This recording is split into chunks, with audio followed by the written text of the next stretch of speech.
ఇది ఊపిరితిత్తుల్లో ఉండే కరోనా అనుకుంటే సపోజ్ మనం ఈ యోగాసనాలు చేసినందువల్ల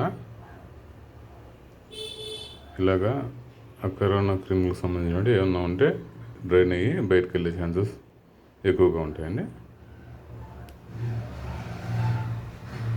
మన ముస్లిం సోదరులు కూడా నమాజ్ అలా చేసినప్పుడు ఇలా చేస్తారు కాబట్టి కొద్దిగా హెల్తీగా ఉంటారు. కొందరు డాక్టర్లు చెప్పేది కూడా ఇదే కరోనా టైంలో, ఇంతకుముందు టైంలో చెప్పిన వీడియోస్లలో చెప్పింది.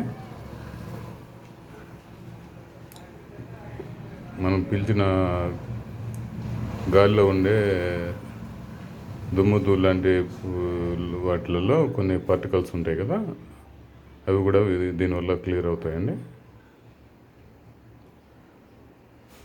కరోనా లాంటి క్రిములు కూడా ఇలా రెగ్యులర్గా చేస్తూ ఉంటే ఊపిరితిత్తులు ఎనర్జెటిక్గా తయారవుతాయి, హెల్తీగా ఉంటాయి. ఇప్పుడు చాలామంది టేబుల్ కాడ కూర్చొని ఎక్కువ గంటలు వర్క్ చేయాల్సి ఉంటుందండి. జనరల్గా కూడా వాళ్ళకు కూడా ఈ యోగాసనాలు బాగా ఉపయోగపడతాయి.